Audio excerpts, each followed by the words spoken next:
Top news. TDP అధినేత చంద్రబాబు శ్రీకాకుళం జిల్లా పలాసలో ప్రజాగళం సభకు హాజరయ్యారు.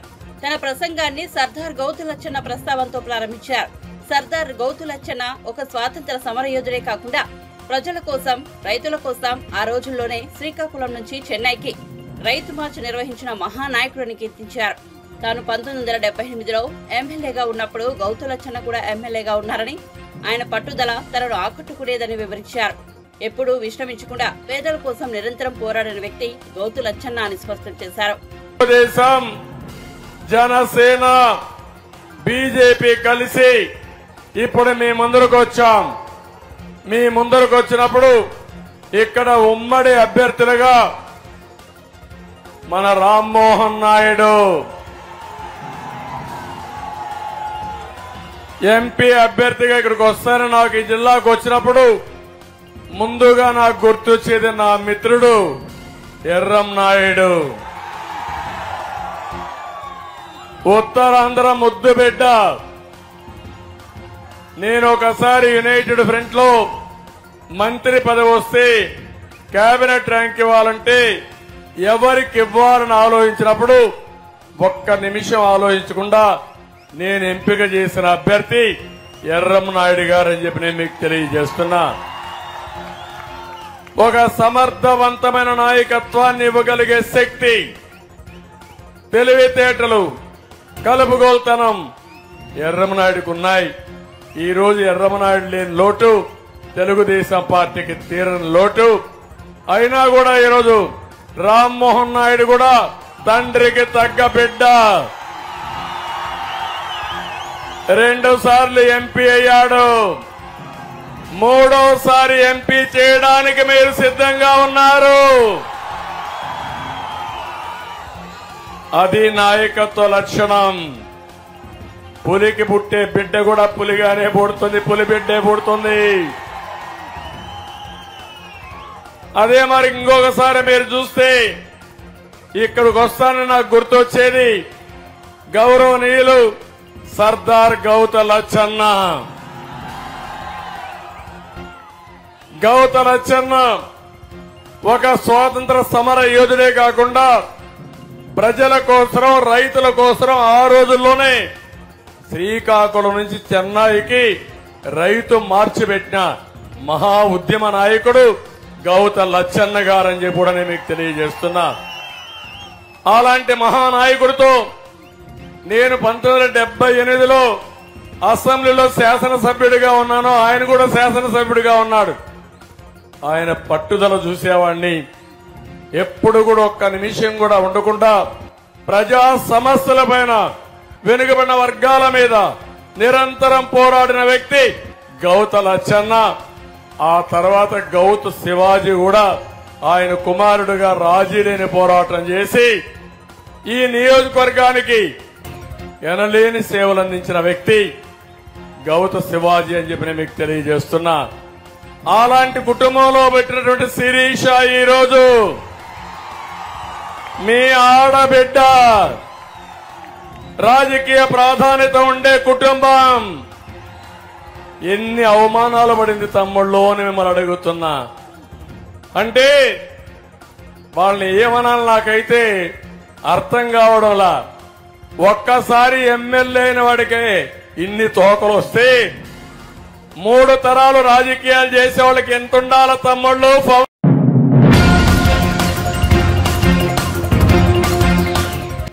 15 ఆగస్టులోపు రైతులకు ఏకకాలంలో ఏకమొత్తంలో 2 లక్షల రుణమాఫీ చేస్తామని సీఎం రేవంత్ రెడ్డి ప్రకటించారు. వచ్చే వర్షాకాలంలో పండే వడ్లకు 500 రూపాయల బోనస్ ఇచ్చి ప్రతి గింజను కొంటామని హామీ ఇచ్చారు. ఇచ్చిన మాట ప్రకారం కొడంగల్ ఇరిగేషన్ స్కీమ్, ఆర్టీసీ బస్సుల్లో మహిళలకు ఫ్రీ జర్నీ, 500 రూపాయలకే సిలిండర్ ఎట్లయితే ఇచ్చామో రుణమాఫీని కూడా అమలు చేస్తామని సీఎం స్పష్టం చేశారు. లోక్సభ ఎన్నికల ప్రచారంలో భాగంగా నారాయణపేట జిల్లా కేంద్రంలో సోమవారం సాయంత్రం కాంగ్రెస్ పార్టీ జనజాతర సభ నిర్వహించింది. ఈ సభలో సీఎం రేవంత్ రెడ్డి మాట్లాడుతూ ఇచ్చిన హామీల్లో 100 రోజుల్లో కొన్ని అమలు చేశామని, ఇంకా చేయాల్సింది చాలా ఉందన్నారు. ఎన్నికల కోడ్ వల్ల రుణమాఫీ చేయలేకపోయామని, ఆగస్టు 15 నాటికి అమలు చేస్తామని స్పష్టం చేశారు. ఎట్లయితే ఆర్టీసీ ఉచిత ప్రయాణం ఇచ్చినో, ఎట్లయితే 500 రూపాయలకు సిలిండర్ ఇచ్చినో, అట్లనే 15 ఆగస్టు లోపల 2 లక్షల రూపాయల రైతు రుణమాఫీ చేస్తా. ఏకకాలంలో ఏక మొత్తంలో మీకు రుణమాఫీ చేసే బాధ్యత నాది. మీ బిడ్డను నేను. ఇదే కాదు, 500 రూపాయలు బోనస్ అన్నాడు. వచ్చేసారి పండించే వడ్లకు 500 రూపాయలు బోనస్ ఇచ్చి ప్రతి గింజ చివరి గింజ వరకు కొనుగోలు చేసే బాధ్యత నాది. నా తెలంగాణ రైతాంగ సోదరులకు నేను మాట ఇస్తున్నా మిత్రులారా. అందుకే మిత్రులారా, మీ బిడ్డ ఇయ్యాల తెలంగాణ ముఖ్యమంత్రిగా ఉన్నాడు. మనం ఏదన్నా చిన్నదో పెద్దదో ఎమరపాటుగా ఉన్నా కునుకు తీసినట్టు కళ్ళు మూసుకుంటే కుట్రలు ఉన్నాయి, కత్తులు తీసుకొని బయలుదేరిండ్రు. ఇవాళ ముందలనే యుద్ధం కాదు, వెనకాల కూడా యుద్ధం చేయాల్సిన పరిస్థితి వచ్చింది. బీజేపీ బీఆర్ఎస్ వాళ్ళు కుట్రలు, బిడ్డ బెయిల్ కోసం బీఆర్ఎస్ ను తాకట్టు పెట్టి 5 పార్లమెంట్లలో బీజేపీని గెలిపిస్తా అని కేసీఆర్ సుపారీ తీసుకున్నాడు. నరేంద్ర మోడీకి లొంగిపోయిండు. బీఆర్ఎస్ కార్యకర్తలారా తస్మత్ జాగ్రత్త, మిమ్మల్ని మోడీకి తాకట్టు పెట్టిండు బిడ్డ బెయిల్ కోసం. ఆ కార్యకర్తలు కూడా నేను చెప్పదలుచుకున్నా, మీరు అప్రమత్తంగా ఉండాలి. వాళ్ళంతా ఒక్కటైనరు, ఏకమైనరు. ఎట్లయినా మనల్ని పడగొట్టాలి, మనల్ని ఓడగొట్టాలనే కుట్ర జరుగుతుంది. ఎమ్మెల్యే ఎన్నికల కంటే కూడా ఎక్కువ కష్టపడాలి. ఎక్కడ కూడా నాకు తెలుసానో నాకు కావాల్సిన వాళ్ళనో మా చుట్టపోలను అప్రమత్తంగా ఉంటే ఇవాళ ఈ అధికారంలో ఉండే కార్యకర్తలకు మేలు చేయాలన్న ఆలోచనతో మనకంత నష్టం జరుగుతుంది. ఈ ఎన్నికలైన మరుక్షణం సర్పంచ్, ఎంపీటీసీ, ఎంపీపీ, జడ్పీటీసీ స్థానిక సంస్థల ఎన్నికలు రాబోతున్నాయి. ఇవాళ మీరు ఊర్లలో పట్టు వదిలిందంటే రేపు ఎవడో ఒకడు మోపైతాడు. వాడు సర్పంచ్కి వస్తాడు, వాడు వార్డు మెంబర్కి వస్తాడు, వాడు ఎంపీటీసీకి వస్తాడు, వాడు ఎంపీపీకి వస్తాడు, వాడు జడ్పీటీసీకి వస్తాడు.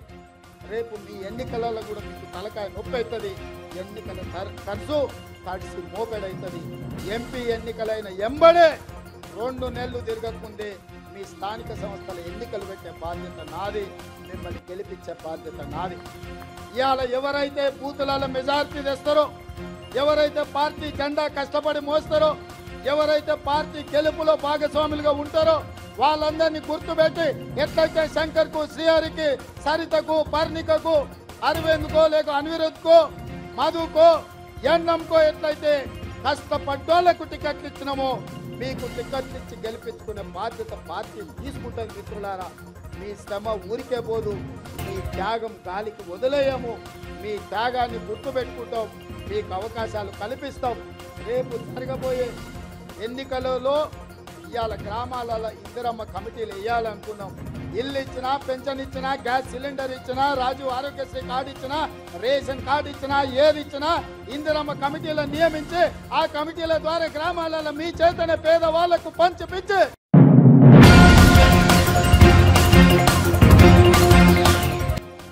ముఖ్యమంత్రి వైఎస్ జగన్మోహన్ రెడ్డి తన పరిపాలనలో స్కూలుకు వెళ్లేటువంటి పిల్లల దగ్గర నుంచి వృద్ధాప్యం వచ్చిన అవ్వాతాతల వరకు వారికి కావాల్సిన ప్రతి అవసరాన్ని తీరుస్తూ వచ్చారని, అందుకే సీఎం జగన్ ప్రజలకు బ్రహ్మరథం పడుతున్నారని గుడివాడ ఎమ్మెల్యే కొడాలి నాని స్పష్టం చేశారు. గుడివాడలో జరిగిన మేమంతా సిద్ధం సభలో మాట్లాడిన కొడాలి నాని, మనందరి నమ్మకం మన ప్రియతమ ముఖ్యమంత్రి వైఎస్ జగన్మోహన్ రెడ్డి అని ప్రశంసించారు. ముందుగా గుడివాడ, మచిలీపట్నం నియోజకవర్గ ప్రజల తరపున సీఎం జగన్ కు స్వాగతం అంటూ కొడాలి నాని ప్రసంగం కొనసాగించారు. రాజకీయంగా ఎదుర్కొనలేక చౌటలాగా దద్దమ్మలాగా వెనక నుంచి జగన్మోహన్ రెడ్డి గారిని భౌతికంగా ఇక్కడి నుంచి తొలగించాలన్నటువంటి ఉద్దేశంతో మరి మొన్న అర్ధరాత్రి విజయవాడలో ఆయన మీద దాడి జరిగింది. ఆయన ఎప్పుడూ ఒకటి చెప్తూ ఉంటాడు, పైన ఉన్నటువంటి దేవుడు ఆశీస్సులు ఉన్నాయి, ఇక్కడ ఉన్నటువంటి ప్రజల ఆశీస్సులు ఉన్నాయని చెప్పి.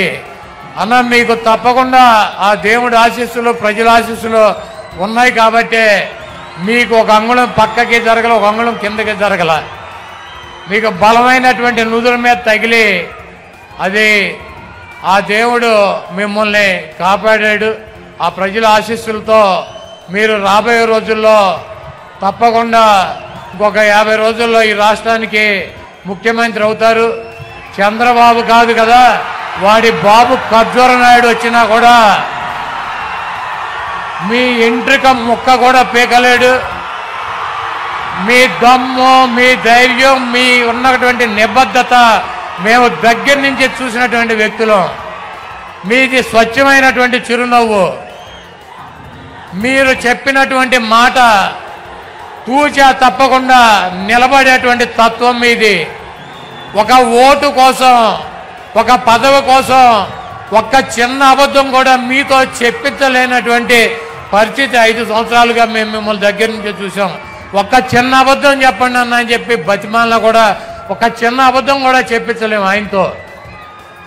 ప్రజలకి ఇచ్చినటువంటి మాట కోసం, క్యారెక్టర్ కోసం రాజశేఖర రెడ్డి గారు చూపించినటువంటి దారిలో ప్రజల గుండెల్లో చిరస్థాయిగా నిలిచిపోవాలన్నటువంటి మనస్తత్వంతో ఎన్ని కష్టాలున్నా, ఎన్ని ఇబ్బందులున్నా, ఎన్ని బాధలున్నా ముఖంలో చిరునవ్వు చెదరకుండా మన ముందు నిలబడేటువంటి వైఎస్ జగన్మోహన్ రెడ్డి గారికి ఈ రాష్ట్ర ప్రజలు మరొక్కసారి పట్టం కట్టాలని చెప్పి మీ అమూల్యమైనటువంటి ఓటు, మీ 2 ఓటుల్ని ఫ్యాను గుర్తు మీద ముద్రించి జగన్మోహన్ రెడ్డి గారికి విజయాన్ని అందించాలని చెప్పి ఈ దుర్మార్గుడైనటువంటి, దొంగ అయినటువంటి, 420 అయినటువంటి, చీటర్ అయినటువంటి, వెన్నుపోటుదారుడైనటువంటి చంద్రబాబు నాయుడిని పాతాళంలో పాతి పెట్టాలని చెప్పి చంద్రబాబు నాయుడు మొన్న చెప్తున్నాడన్న, జగన్మోహన్ రెడ్డి నీ కత్తి తేలుస్తానని. చంద్రబాబు ఇదే నీకు ఆఖరి ఎన్నికలు. జగన్మోహన్ రెడ్డి గారు అంతు చేల్చాలంటే నువ్వు ఒక జన్మెత్తాను, ఇంకో జన్మ. కాబట్టి రాష్ట్ర ప్రజలు దేవుడు ఆశీస్సులో ఉన్నటువంటి జగన్మోహన్ రెడ్డి గారిని మీ అందరూ దీవించాలని చెప్పి మీ అమూల్యమైనటువంటి ఓటు 2 ఓట్లు ఫ్యాను గుర్తు మీద వేసి మీ ప్రాంతంలో ఉన్నటువంటి శాసనసభ్యుడిని, పార్లమెంట్ సభ్యుడిని గెలిపించి జగన్మోహన్ రెడ్డి గారికి మేమంతా ఉన్నాం మీ వెనకాల సిద్ధంగా అని చెప్పి మనం ఒక మెసేజ్ ఇవ్వాలని చెప్పి కోరుకుంటూ మరి సెలవు తీసుకుంటున్నాను.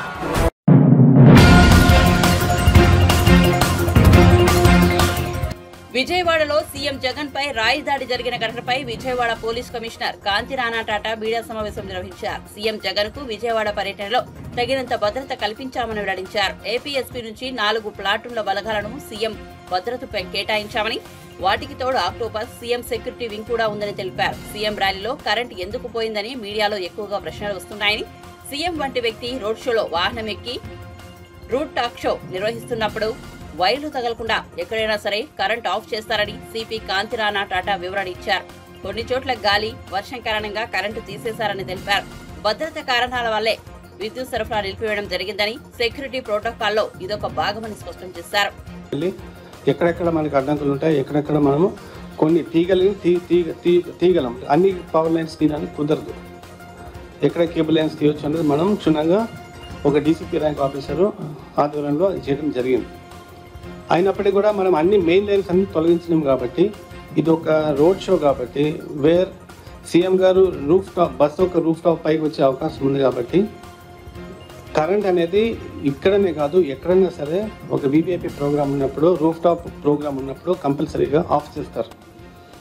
అదొకటి. రెండోది, కొన్ని ప్రదేశాల్లో పడిన వర్షం, ఆ గాలి దుమారం మూలంగా కొన్ని చోట్ల పవర్ లైన్స్ కూడా ఆఫ్ చేశారు. ఇది డెలిబరేట్గా as a matter of security, as a matter of safety ఎక్కడైతే సీఎం గారు పాస్ అవుతున్నారో అక్కడ పవర్ ఆఫ్ చేయడం జరిగింది. ఇది పార్ట్ ఆఫ్ సెక్యూరిటీ ప్రోటోకాల్. దీంట్లో ఎటువంటి సందేహాలకు కానీ ఎటువంటి అనుమానాలకు కానీ తావులేదు. ఎవరైనా సరే కంపల్సరీ మనము పవర్ ఆఫ్ చేసుకోవాలి. పాస్ అయిపోయిన తర్వాత మళ్ళీ ఆన్ చేస్తారు. Okay, I hope this point is clarified. తర్వాత ఇప్పుడు ఈ బస్సు యాత్ర జరుగుతున్న సమయంలో రాత్రి 8:04 ఈ అజిత్ సింగ్ నగర్ పోలీస్ స్టేషన్ పరిధిలో వివేకానంద స్కూల్ దగ్గర, వివేకానంద స్కూల్ తర్వాత గంగానమ్మ టెంపుల్ అటువైపు అక్కడ రీచ్ అయిన సందర్భంలో ఒక వ్యక్తి ఒక రాయిని విసరడం జరిగింది.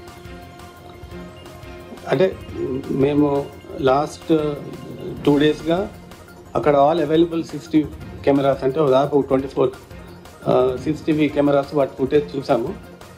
వాటి రెలవెంట్ అన్ని డౌన్లోడ్ చేయగా దాంట్లో ఇన్ఫర్మేషన్ ప్రకారం తర్వాత అక్కడ చాలామంది సెల్ ఫోన్స్లో కూడా వీడియో రికార్డింగ్స్ చేశారు. ఆ వీడియో రికార్డింగ్స్ చేసినప్పుడు దాని నుంచి మనం సేకరించిన సమాచారం తర్వాత లైవ్ ఐ విట్నెసెస్ ఎవరైతే ఆ ప్రాంతంలో ఎవరైతే ఉంటారో వాళ్ళ నుంచి మనం సేకరించిన సమాచారం ప్రకారం డెఫినెట్గా ఒక రాయి అనేది ఒక వ్యక్తి బలంగా విసరడం జరిగింది. అది సీఎం గారికి ఎడం వైపు, అంటే సీఎం గారు వెళ్తుంటే లెఫ్ట్ సైడ్ నుంచి ఒక వ్యక్తి ఒక రాయిని విసరడం జరిగింది. అది సీఎం గారికి లెఫ్ట్ సైడ్ ఫోర్ హెడ్ మీద తగిలి అక్కడి నుంచి పక్కన ఉన్న వెల్లంపల్లి శ్రీనివాస్ గారి ముక్కుకి కంటికి తగిలి అక్కడి నుంచి కింద పడడం మనం వీడియో ఫుటేజ్ చాలా క్లియర్గా ఉంది. ఆ వీడియో ఫుటేజెస్ మా దగ్గర ఉన్నాయి. వాటిని కూడా ఎన్హాన్స్మెంట్ కోసం FSL ల్యాబ్ కూడా పంపించాము. దాంట్లో ఒక రాయి అని మాత్రం మనం ఖచ్చితంగా చెప్పొచ్చు. ఆ తర్వాత కొద్ది గ్యాప్ తర్వాత ఒక 5-10 minutes గ్యాప్ తర్వాత ఆనరబుల్ సీఎం గారు మళ్ళీ బస్ యాత్ర రెజ్యూమ్ చేశారు. అది మేము కేసరపల్లి వరకు వెళ్ళి అక్కడ నైట్ హాల్ట్ ప్రదేశంలో మేము డ్రాప్ చేయడం జరిగింది. తర్వాత ఈ పర్టికులర్ ఇన్సిడెంట్ మీద మాకు వెల్లంపల్లి శ్రీనివాస్ గారు ఇచ్చిన కంప్లైంట్ మీద యాక్టివ్ సెక్షన్ 307 కింద ఒక కేసు బుక్ చేయడం జరిగింది. తర్వాత దీన్ని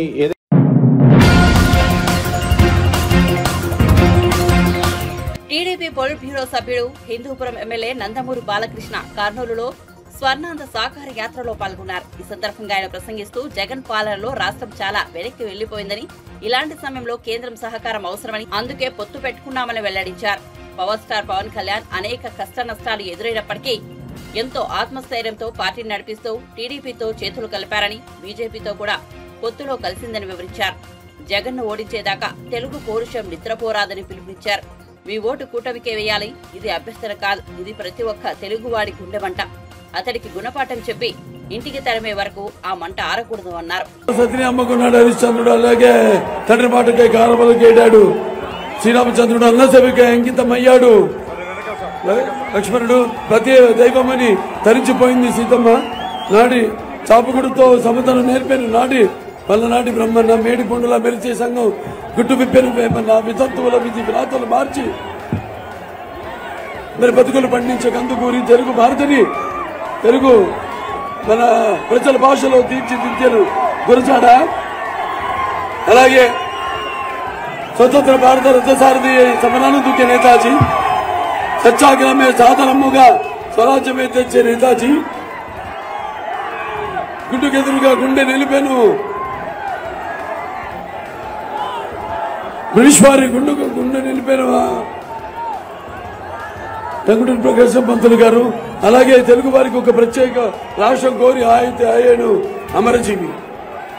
ఇవన్నీ కూడా మనం నెమరేసుకోవాలి. మనం కొండారెడ్డి గారిని వీళ్ళందరూ కూడా మనం స్ఫూర్తిగా తీసుకుని ముందుకు ఈ ఎన్నికల రణరంగం, ఈ యొక్క జరగబోయే ఎన్నికల రణరంగంలో మనంతా కూడా మన ఉనికిని కాపాడుకోవాల్సిన అవసరం చాలా ఉంది. ముఖ్యంగా ఇక్కడ చాలా అలాగే నా ముస్లిం మైనారిటీ పెద్దలకు, ముత్తవల్లులకు, అలాగే నా ముస్లిం సోదరి మండలకు అందరికీ, ఇమాంలకు, మౌలాన్లకు అందరూ కూడా నా అస్సలాం అలైకుం వ రహమతుల్లాహి వ బరకాతుహు. మరి మన చరిత్ర గురించి చెప్పుకున్నాం. మరి ప్రేమకు త్యాగానికి ప్రతీకలు నా ముస్లిం సోదరి మండలు, అలాగే వారి యొక్క త్యాగనిరత, అలాగే క్రమశిక్షణ, వాళ్ళ యొక్క అందరికీ ఆదర్శప్రాయం. మొదటి నుంచి తెలుగుదేశం పార్టీ ముస్లింలపై ప్రత్యేక శ్రద్ధను కనబరుస్తూనే ఉన్నది. అలాంటిది మన అన్నగారు శ్రీ నందమూరి తారక రామారావు గారు, ఆయనకు ముస్లింలంటే మక్కువ ఎక్కువ. అందుకే ఆయన మీ అందరి అభివృద్ధి కోసం, మీ యొక్క సంక్షేమం కోసం ఎంతో ఆరాటపడేవారు ఆయన. అందుకే ఆయన మొట్టమొదటిసారి దేశంలోనే మైనారిటీస్ ఫైనాన్స్ కార్పొరేషన్ స్థాపించడం జరిగింది. అంటే మీకు ఆర్థికంగా మిమ్మల్ని పైకి తీసుకురావడానికి, మీలో చైతన్యాన్ని రగిల్చడానికి ఆయన నాడు మైనారిటీస్ ఫైనాన్స్ కార్పొరేషన్ స్థాపించడం జరిగింది. కేవలం ముస్లింలు ఓట్లకే కాదు పరిమితం అని ఆనాడు ఆయన ఉర్దూ భాషను మరి మన అవిభక్త ఆంధ్ర రాష్ట్రంలో రెండో అధికారిక భాషగా ఆయన దాన్ని తీసుకొచ్చి అమలు చేయడం జరిగింది. అలాగే ముస్లిం ఎప్పటికీ చిరకాలం గుర్తుండిపోయేలా ఆయన వాళ్ళకి గౌరవం ఇచ్చాడు మీ అందరికీ. అలాగే మరి అక్కడ మనం అవిభక్త రాష్ట్రంగా ఉన్నప్పుడు హైదరాబాద్ లో 11 అంతస్తుల హజ్ భవనాన్ని నిర్మించడం జరిగింది. అలాగే కడపలో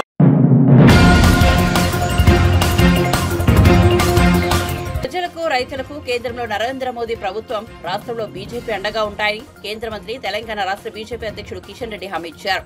సోమవారం ఆయన నాంపల్లిలోని బీజేపీ కార్యాలయంలో మీడియాతో మాట్లాడుతూ ప్రచారానికి వచ్చే కాంగ్రెస్ నేతలను అడుగడుగునా సమస్యలపై ప్రశ్నించాలని సూచించారు. కాంగ్రెస్, బీఆర్ఎస్ నేతలు పార్లమెంట్ ఎన్నికల్లో ఓటేయమని అడిగితే కనుక ఏం చేస్తారు అని ప్రశ్నించాలని అన్నారు. రైతులకు కనుక ఎరువులు, విత్తనాలు అందకుంటే రాష్ట్ర బీజేపీ కార్యాలయానికి తెలియజేయాలన్నారు. కాంగ్రెస్ పార్టీ ఏ రోజు కూడా ప్రయత్నించేది. ఏ ఎన్నికలకు ఆ ఎన్నికలు, ఏ ఎండకు ఆ గొడుగు పట్టేటువంటి ప్రయత్నమే చేసింది తప్ప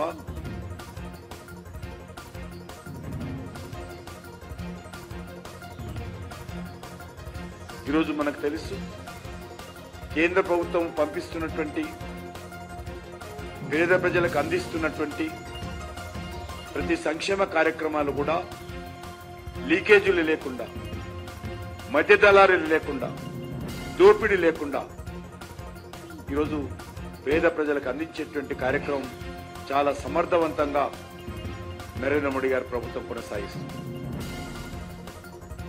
గతంలో ఇతర దేశాల మీద ఆధారపడి మన ప్రభుత్వాలు నడిచేవి. ఆ దేశాలు ఏమి అప్పిస్తారు, ఈ దేశాల నుంచి ఏమి ఇంపోర్ట్ చేసుకోవాలి, బొమ్మల నుంచి మొదలు పెడితే ఆయుధాల వరకు 100% ఇతర దేశాల నుంచి వచ్చేటువంటి దిగుమతుల మీద, వాళ్ళిచ్చే సహకారం మీద ఆధారపడి మన ప్రభుత్వాలు పనిచేసేవి. కానీ ఈరోజు అక్కడి నుంచి భారతదేశమే ఇతర దేశాల్లో ఉన్నటువంటి పేద దేశాలకు సహకారం అందించేటువంటి స్థాయికి మనం చేరుకున్నాం. ఏ చేతితోటైతే మనము సహాయం తీసుకునే వాళ్ళము కాంగ్రెస్ హయాంలో, అదే చేతితో భారతీయ సంస్కృతి, భారతీయ జీవన విధానాలకు అనుకూలంగా మనం అదే చేతితో ఇతర దేశాలకు సహకారం అందించేటువంటి స్థాయికి మనం చేరుకున్నాం. ఈరోజు పేద ప్రజలకు స్వాతంత్రం వచ్చిన తర్వాత ఆ రకంగా ప్రపంచంలోనే largest food grain distribution system ఈరోజు అమలు జరుగుతూ ఉంది భారతదేశంలో. ప్రపంచంలో ఏ దేశం కూడా ఇంత పెద్ద ఎత్తున ఆహార ధాన్యాలు ఉచితంగా పేదలకు అందించేటువంటి కార్యక్రమం ప్రపంచంలో ఏ దేశంలో లేదు, భారతదేశంలో ఉంది. 80 కోట్ల మంది ప్రజలకు వరకు కూడా ఈరోజు ఉచితంగా బియ్యం ఇస్తా ఉన్నాం. దీని ద్వారా రైతులకు లాభం చేకూరుతుంది, పంటలు గిట్టుబాటు ధర ఇవ్వచ్చు. కేంద్ర ప్రభుత్వం మీద భారం పడ్డా కూడా ఏ ఒక్క పేదవాడు కూడా ఆకలితో ఉండకూడదు అనేటువంటి ఆలోచనతో కరోనాలో ఉపాధులు కోల్పోయి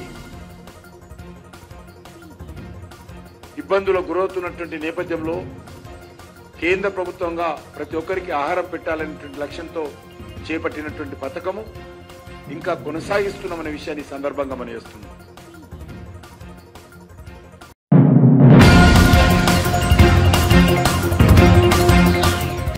ప్రతి ధాన్యం గింజను తాము కొనుగోలు చేస్తామని, ఇది కాంగ్రెస్ హామీ అని, రైతులు ఎవరూ కూడా తక్కువ ధరకు అమ్ముకోవద్దని మంత్రి ఉత్తమ్ కుమార్ రెడ్డి అన్నారు. సోమవారం ఆయన మీడియాతో మాట్లాడుతూ ధాన్యం కొనుగోలు కేంద్రాలను గత ప్రభుత్వం కంటే తాము ఎక్కువగా ఏర్పాటు చేశామన్నారు. తెలంగాణలో ధాన్యం కొనుగోలు విషయంలో రైతులు నష్టపోతున్నారని విపక్షాలు ఆరోపిస్తున్నాయని, కానీ అందులో ఎలాంటి వాస్తవం లేదన్నారు. ధాన్యం కొనుగోలుతో పాటు రేషన్ సరఫరా కూడా సమర్థవంతంగా సాగుతోందన్నారు. వ్యవసాయం విషయంలో లాభ నష్టాలను చూసుకోకుండా రైతులను ఆదుకోవడమే తమ ప్రభుత్వం లక్ష్యమన్నారు. ఒక సుమారు 1 రోజుల ముందే ధాన్యం కొనుగోలు కేంద్రాలు కొనుగోలు చేసినాము, ప్రారంభించినము. పోయిన సంవత్సరం మొత్తం ధాన్యం కొనుగోలు కేంద్రాలు 7031 ఉంటే ఈ సంవత్సరం 7149 కేంద్రాలు ప్రారంభిస్తున్నాము. అందులో 6919 కేంద్రాలు ఇప్పటికే ప్రారంభమైనవి. పోయిన సంవత్సరం ఇదే తారీఖుకి, పోయిన సంవత్సరం ఇదే డేట్కి తెరిచిన ధాన్యం కొనుగోలు కేంద్రాలు 335.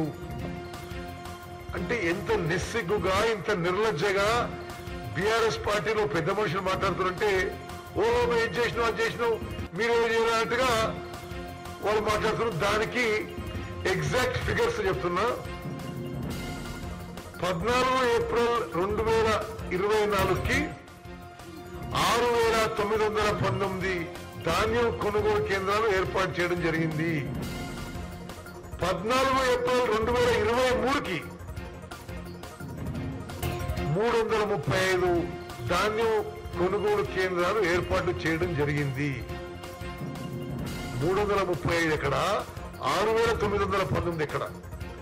అదేవిధంగా మొత్తం ధాన్యం కొనుగోలు చేసింది ప్రొక్యూర్మెంట్ సెంటర్స్ లో ఈ సంవత్సరం 14 ఏప్రిల్ వరకు, అంటే ఈరోజు డేటు 15, నిన్నటి వరకు కొనుగోలు చేసిన ధాన్యం 2,69,699 మెట్రిక్ టన్నులు, 2.7 lakh మెట్రిక్ టన్స్. పోయిన సంవత్సరం ఎంత? ఇదే డేట్కి 233 మెట్రిక్ టన్నులు. మరి ఈ అంకెలతో వాళ్ళు ఏ విధంగా పిచ్చి పిచ్చిగా మాట్లాడుతున్నారో ఒకసారి మీరు దయచేసి ప్రజానీకానికి తెలవాలి. అదేవిధంగా రైతులకి మేము పూర్తి హామీ ఇస్తున్నాం. ప్రతి గింజ, ఎంత మారుమూల ప్రాంతమైనా, ఏ తండైనా, మరి ఎక్కడున్నా సరే మేము ఎంఎస్పి ధరపై కానీ, కనీస మద్దతు ధర కానీ ఎక్కువ కానీ కొనుగోలు చేస్తాము. అదేవిధంగా అంటే మేము ఎప్పుడు చేసిన ఈ సంవత్సరం ధాన్యం ఏంటంటే కొన్ని అప్పటి ప్రెస్ క్లిప్పింగ్స్ ఇస్తున్నాం. ఓకే, నెక్స్ట్ ఇప్పుడు అదేవిధంగా పోయిన సంవత్సరానికి ఈ సంవత్సరానికి వివిధ జిల్లాల్లో ధాన్యం కొనుగోలు విషయంలో మీకు కొన్ని 22, 23, 24 మరి ఫిగర్స్ మేము ముందు పెడుతున్నాం.